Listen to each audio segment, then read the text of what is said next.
समाजवादी व्यापार सभा के प्रदेश अध्यक्ष मेरे दाहिनी तरफ श्री प्रदीप जायसवाल जी, समाजवादी व्यापार सभा के प्रदेश के उपाध्यक्ष अभिमन्यु गुप्ता जी, व्यापार सभा के उपाध्यक्ष अजय सूद जी और व्यापार सभा के उपाध्यक्ष विजय जायसवाल जी और व्यापार सभा के प्रमुख महासचिव यासिर सिद्दीकी जी, हम लोग आपके बीच में उत्तर प्रदेश के सरकार द्वारा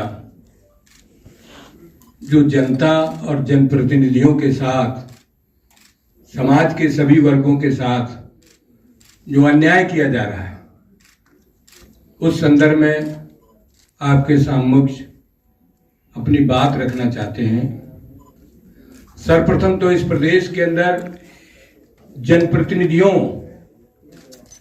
जिनका बहुत लंबा राजनीतिक जीवन, समाज में काम करना, समाज हित में काम करना, देश हित में काम करना, उन जनप्रतिनिधियों और देश के जाने माने बड़े नेता मोहम्मद आजम साहब, जो समाजवादी पार्टी के राष्ट्रीय महासचिव हैं और कई बार विधायक, मंत्री, सांसद मोहम्मद आजम साहब रहे हैं, लेकिन जानबूझ करके जब से भारतीय जनता पार्टी की सरकार आई है, उनको तरह तरह के झूठे मामलों में फंसाना, मानसिक शारीरिक प्रताड़ना देना भारतीय जनता पार्टी का लगातार काम है। समाजवादी पार्टी के राष्ट्रीय अध्यक्ष माननीय अखिलेश यादव जी ने और समाजवादी पार्टी के सभी वरिष्ठ नेताओं ने समय समय पर मोहम्मद आजम खान साहब, उनके परिवार सहित इस प्रदेश के जनप्रतिनिधियों के ऊपर जो हो रहा है अन्याय, उसके बारे में सदन से लेकर प्रेस मीडिया के भाइयों के माध्यम से जनता के बीच में भी बात रखी है कि ये लोकतांत्रिक देश है, प्रजातांत्रिक ढंग है और हमारा देश विभिन्न धर्मों, विभिन्न जातियों, विभिन्न भाषाओं का देश है। हमारी मिली जुली गंगा जमुनी संस्कृति है और ये देश तभी मजबूत होगा जब हम बिना भेदभाव के काम करें, भारत के संविधान के अनुरूप हम काम करें। लेकिन जानबूझ करके भारतीय जनता पार्टी द्वारा मोहम्मद आजम खान, जो इस देश के और समाजवादी पार्टी के जाने माने नेता हैं, उनको परेशान किया जा रहा है।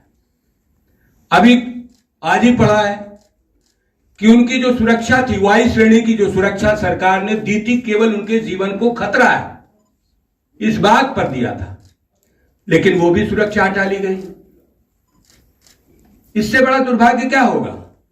आज भारतीय जनता पार्टी के कुछ ऐसे नेता हैं जिनको सुरक्षा की जरूरत नहीं, लेकिन वो भी वायु श्रेणी लिए घूम रहे हैं। देश की केंद्रीय व्यवस्था से भी उनको सुरक्षा मिली हुई है, क्योंकि समाजवादी पार्टी और समाजवादी पार्टी के नेता माननीय अखिलेश यादव जी और माननीय अखिलेश यादव जी के साथ काम करने वाले, समाजवादी आंदोलन में बढ़ चढ़ कर हिस्सा लेने वाले लोग जानबूझ करके भारतीय जनता पार्टी द्वारा प्रताड़ित किए जा रहे हैं। मोहम्मद आजम साहब की सुरक्षा लेना उनके जीवन का खतरा है और उनके जीवन की गारंटी भारत के संविधान में है कि हर व्यक्ति के जीवन की सुरक्षा की जाए।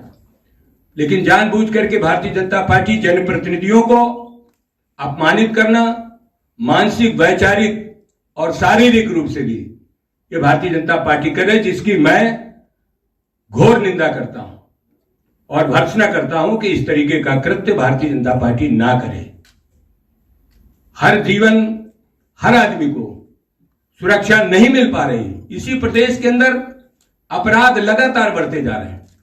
हत्या, डकैती, लूट, राजनी, महिलाओं के साथ छेड़छाड़ की लगातार घटनाएं बढ़ रही हैं, लेकिन जानबूझकर भारतीय जनता पार्टी झूठे आंकड़े पेश करके महिमा मंडित कर रही कि हमारा सुशासन है।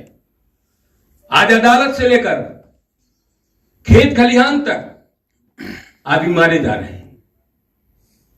किसानों का जीवन सुरक्षित नहीं, व्यापारियों का जीवन सुरक्षित नहीं, नौजवानों का जीवन सुरक्षित नहीं, महिलाओं का जीवन सुरक्षित नहीं, और बीजेपी जानबूझ करके इन बातों को झूठ करार देती है।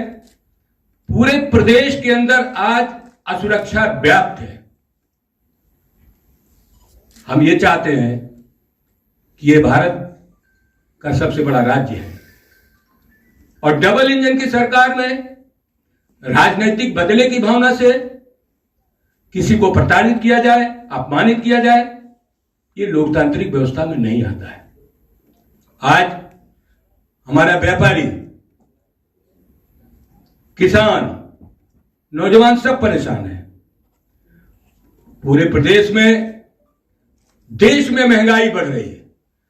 महंगाई, बीजेपी ने कहा था 90 दिन के अंदर महंगाई कम कर देंगे, 2014 में कहा था, और 2014 से लेकर आज 2023 है। इन इतने वर्षों में महंगाई कहां चलेगी? उससे आप लोग भी पीड़ित होंगे। दिन दूना रात चौगुना महंगाई बढ़ती जा रही है।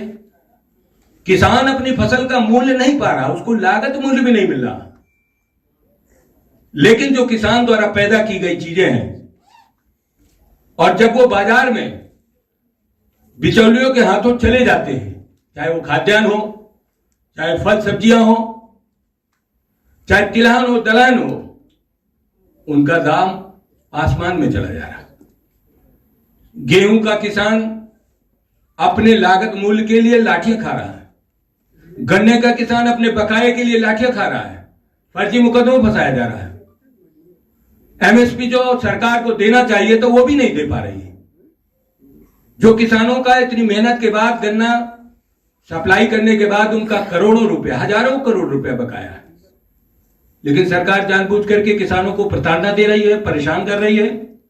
किसान आवारा पशुओं से परेशान, किसानों के बच्चों को महंगी शिक्षा, महंगी दवा से सामना करना पड़ रहा है। आदमी का जीना दुभर हो गया महंगाई से, और हर आदमी की आमदनी लगातार घटती जा रही है। लेकिन भारतीय जनता पार्टी जानबूझ करके झूठे आंकड़े पेश करती है कि पर कैपिटा आमदनी बढ़ी है। उन झूठे आंकड़ों से कुछ नहीं होने वाला जब तक धरातल की बात, गरीब आदमी की बात सच नहीं आएगी। और वो सच तो वही लाएंगे, मीडिया के ही लोग लाते हैं। मीडिया में ही महंगाई छपी। अभी आपने टमाटर के बारे में देख लिया, टमाटर 150-200 रुपया किलो। टमाटर के बारे में अगर कोई प्रदर्शन करते कि भाई टमाटर महंगा है तो उनको मारा जाता है, उनको फर्जी मुकदमों में फंसाया जाता है। अगर महंगाई के सवाल पर गैस सिलेंडर लेकर के महिलाएं हमारी आंदोलन करती हैं, उनको प्रताड़ित करना, जानबूझ करके कोई वस्तु बाजार में जानबूझ करके महंगी कर देना। अगर वो बात कोई कहता है, जैसे अभी आपने देखा बनारस के अंदर टमाटर के सवाल पर एक व्यापारी को अपमानित किया गया, पुलिस उठा ले गई, तो हर आदमी की जबान में ताला लगाने का काम भारतीय जनता पार्टी कर रही है, जिसकी मैं घोर निंदा करता हूं। अभी आपने देखा कि हमारे व्यापारियों ने कल समाजवादी व्यापार सभा के बैनर के नीचे माननीय अखिलेश यादव जी के अनुमति से प्रत्येक जिले में जो जीएसटी पर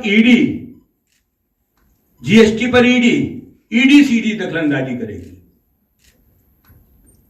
इस बात को लेकर हमारे व्यापार सभा के पदाधिकारियों ने जनपदवार महामहिम राष्ट्रपति को ज्ञापन दिया है। और उस ईडी की व्यवस्था को समाजवादी पार्टी गलत मानती है कि व्यापारियों का इससे उत्पीड़न बढ़ेगा, उनका शोषण बढ़ेगा। जीएसटी से वैसे ही परेशान है। जीएसटी में न जाने कितने प्रकार के संशोधन हुए, लेकिन अब तक भी जीएसटी का कोई सही फार्मूला नहीं आया जिससे व्यापारी चैन की नींद सो सके। व्यापारी परेशान, व्यापारी चिल्ला रहे हैं, उनकी बात को नजरअंदाज करना, किसान चिल्ला रहे हैं, किसान परेशान, उनकी बात को नजरअंदाज करना, आम आदमी महंगाई से परेशान, उनकी बात को नजरअंदाज करना, यह डेमोक्रेटिक पैटर्न में नहीं आता है। इस ईडी की दखलंदाजी जो जीएसटी में हुई है, इसके बारे में हमारे व्यापार सभा के